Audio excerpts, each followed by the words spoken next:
Graça e paz de nosso Senhor e Salvador Jesus Cristo. É que quem vos fala é seu irmão Paulo Moura, no canal Quatro Cantos da Terra. A meditação diária que iremos falar neste dia é sobre santidade no namoro, um pré-requisito para ter um matrimônio feliz. A passagem que o Espírito Santo nos dá está na primeira carta de Pedro, no capítulo 1 e no versículo 15, que nos diz: Mas como é santo aquele que vos chamou, sede vós também santos em toda a vossa maneira de viver. Sabemos muito bem, amados, que de acordo com a cultura do presente século, o conceito de namoro saudável está em muitos aspectos distantes daquele apresentado na Bíblia Sagrada, de modo que até muitos crentes em Jesus desconhecem os princípios bíblicos que devem orientar este relacionamento. Podem fazer uma pergunta: como é o namoro segundo a vontade de Deus? 1 Tessalonicenses, capítulo de número 4, versículo 3 e 4, a Bíblia responde: a vontade de Deus é que vocês sejam santificados, abstenham-se da imoralidade sexual, cada um saiba controlar o seu próprio corpo de maneira santa e honrosa. Ser fiel à vontade de Deus e santidade no namoro exige renúncia. Renúncia exige treino. O Senhor Jesus Cristo sempre nos orientou a sermos santos em tudo que nós estamos fazendo, porque Ele é santo. Pré-requisitos importantes que não pode faltar são 4 que eu quero abordar nesse exato momento com vocês. A primeira é a escolha certa no namoro. O que o crente em Jesus precisa levar em conta antes de escolher alguém para iniciar um namoro?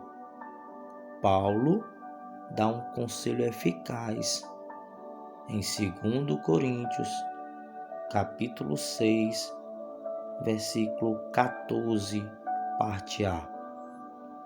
Não vos ponhais em julgo desigual com os incrédulos. Você sabe o que é julgo desigual? De acordo com o contexto desta passagem, colocar-se em julgo desigual significa ter ligação com uma pessoa que é totalmente diferente. Nesse texto está relacionado a uma pessoa que não é membro da família da fé e que pode fazer com que um crente quebre a sua aliança com Deus. Veja que Paulo é contundente na sequência, porquanto que sociedade pode haver entre a justiça e a iniquidade? Ou que comunhão da luz com as trevas?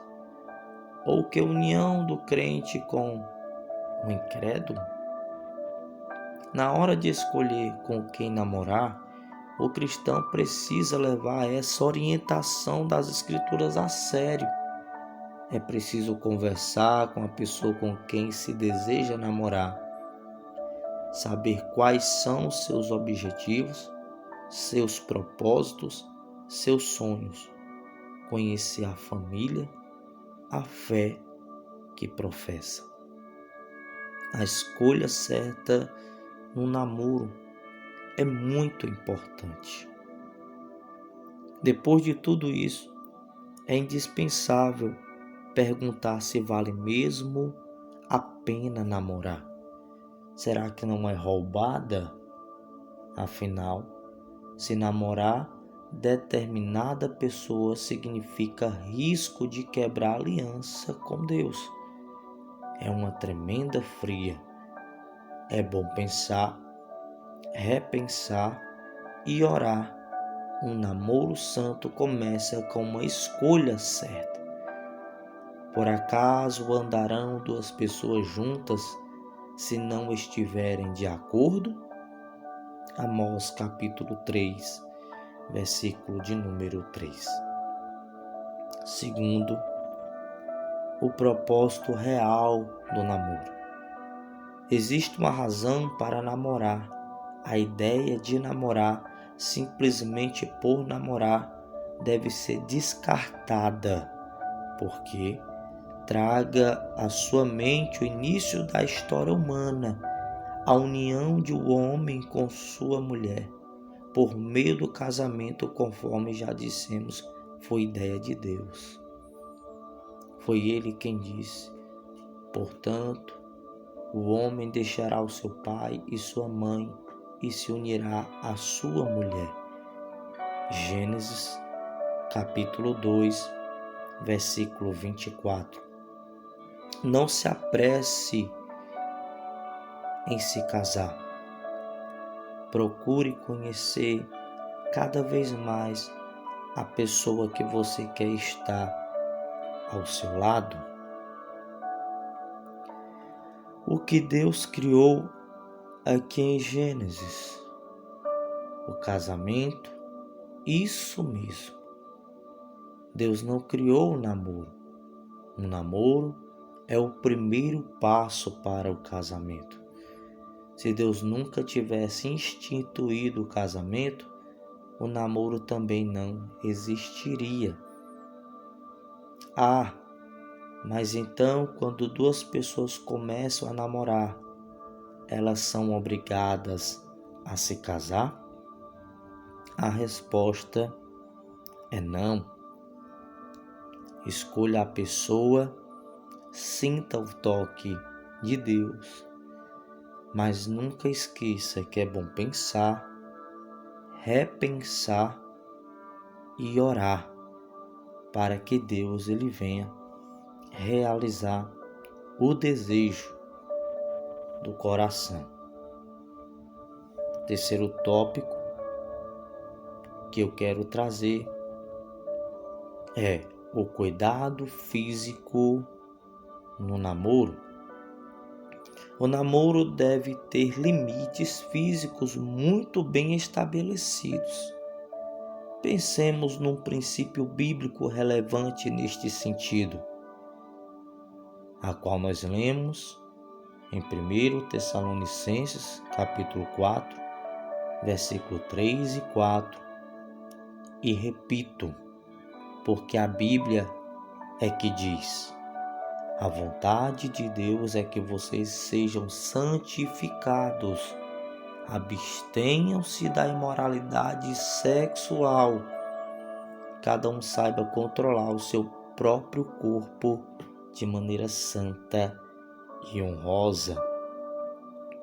Por 2 vezes, Deus nos traz esta passagem. Essa orientação do apóstolo Paulo é escrita numa época em que o mundo greco-romano era um verdadeiro caos sem lei. Parecia que a vergonha havia sumido da terra. A igreja surge dentro deste contexto pervertido. Orientações sobre a vida sexual precisavam ser dadas e está sendo dada até hoje, porque a igreja está aqui sobre a terra para instruir qual é a boa e perfeita vontade de Deus. Paulo mostra que o crente em Jesus deve saber controlar o seu corpo em santidade e honra, mas que isso ele indica a maneira através de uma expressão interessante no versículo 6, que nesta matéria ninguém ofenda nem defraude a seu irmão. Atente para a palavra defraudar.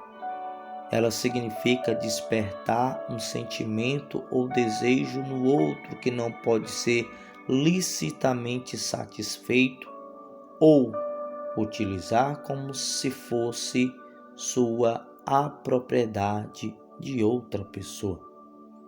É por isso mesmo que quem namora deve tomar cuidados físicos redobrados, evitar a todo custo provocar o desejo sexual no outro através do contato físico exagerado ou por meio de roupas sexuais ou sensuais, e etc. Intimidade sexual sem compromisso sério é defraudar. O corpo dele, o corpo dela não pertence a nenhum dos dois enquanto eles não se casarem. Lamentavelmente, neste aspecto e em muitos outros, a mídia faz um total desserviço. Vivemos numa época em que os senhores do mercado, os poderosos da mídia, querem nos convencer de que não podemos viver sem sexo. Eles o apresentam semelhante a mais um item numa prateleira de supermercado a ser consumido.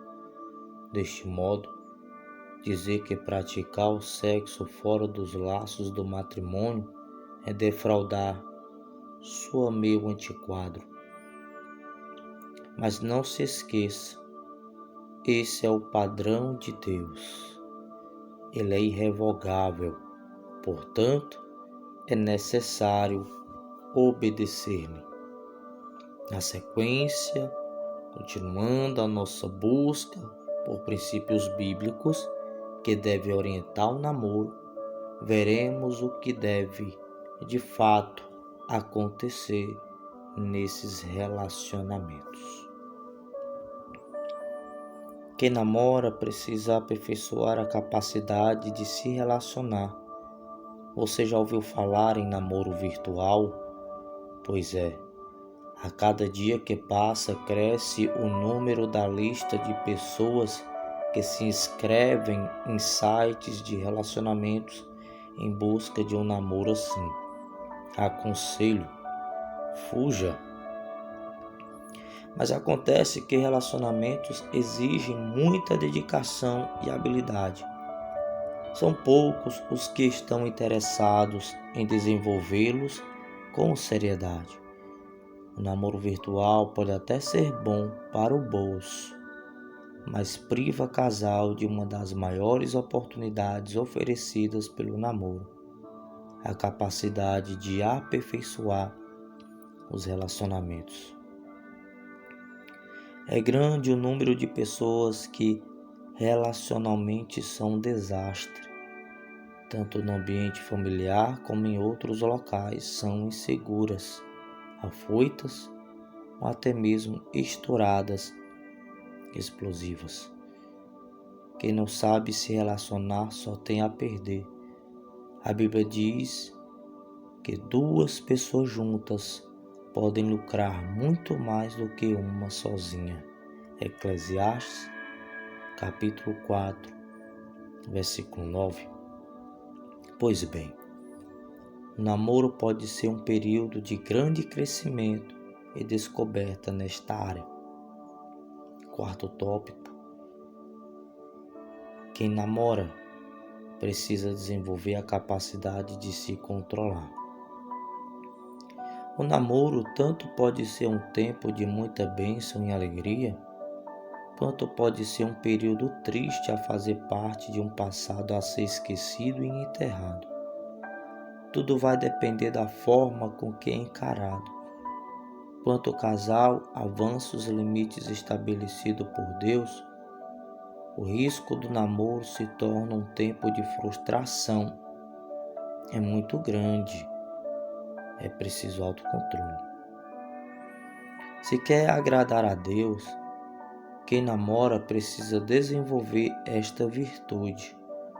O ato de protelar a relação sexual até o casamento serve para isso. Mostra que o relacionamento e a verdadeira preocupação com o outro são mais importantes que a satisfação pessoal e a expressão sexual. Quando esse princípio é levado a sério, o namoro se torna uma ótima oportunidade para se exercitar o autocontrole ou domínio próprio, uma das características do fruto do Espírito. Quem namora precisa aumentar a capacidade de se comunicar. Quanto tempo o casal de namorados passa conversando? Geralmente, muito pouco. Isso é um sinal de alerta. Não adianta se iludir. Se no namoro não existe diálogo, no casamento não existirá também. Não posso deixar de citar algumas passagens do livro de Provérbios, porque Provérbios é conhecido também como manual prático do céu. Eu quero trazer aqui algumas passagens de Provérbios para os namoros, para os casais. Em Provérbios, capítulo 13, versículo 13 da parte A nos diz: o controle da boca é uma virtude desejável a ser perseguida, pois o que controla a sua boca preserva a vida. Controlar a boca não é ficar sem falar, mas falar na hora certa. Como é bom uma palavra na hora certa. Provérbios 15, versículo 23. O coração do justo medita sobre o que se deve responder. Provérbios capítulo 15, versículo 28. Todas essas práticas precisam ser exercitadas no namoro. Palavras suaves são como favos de mel, doçura para a alma e saúde para o corpo. Provérbio 16, versículo 24. Seguindo esses conselhos, essas orientações da palavra de Deus, podem ter a certeza que vai ter um matrimônio muito feliz. Quando chegar naquele momento, da mão dele passar para ela, a mão dela passar para ele e colocarem as suas alianças. Lembre que Deus os uniu. E aquilo que Deus uniu não separará o homem. Feliz é o namoro, feliz é o casal que está no centro da vontade de Deus. Quero fazer uma oração por todos os casais que estão namorando agora e, por que não, também orar para aqueles que já estão casados. Orar para que Deus venha abençoar, para que Deus venha os proteger e, acima de tudo, que os casais venham ser grandes amigos. Oremos. Grandioso Deus, Maravilhoso e eterno Pai, Deus e nosso Senhor e Salvador Jesus Cristo, estamos aqui, ó Deus, apresentando as famílias que já estão constituídas, Senhor. O homem deixando pai e mãe para poder se unir, meu Deus, à mulher e assim tornar um só. Protege esta família, este lar, Senhor. Quero apresentar também, Pai, neste momento de oração, aquele e aquela que estão se santificando no namoro, estão zelando pelos requisitos, ó Pai, para chegar a um excelente matrimônio e que a alegria do Espírito Santo venha estar sobre a vida deles. Ó Deus e Pai, repreenda os desejos carnais, repreenda os desejos mundanos, que ele e ela não venha passar na frente do Senhor. Conserve eles, ó Pai, protejam eles, ó Deus, que eles possam sempre estar santificados, que possam estar se afastando da imoralidade sexual, que cada um, Senhor, possa controlar o seu próprio corpo de maneira santa e honrosa. Pai, obrigado por esses que estão nos ouvindo e agradeço também por aqueles que ouvirão, ó Pai, este áudio, irão refletir, irão pensar, repensar e orar, Senhor. Irão tomar a decisão certa sobre vossas vidas. Assim te agradecemos, em nome de Jesus. Que Deus abençoe poderosamente a sua vida.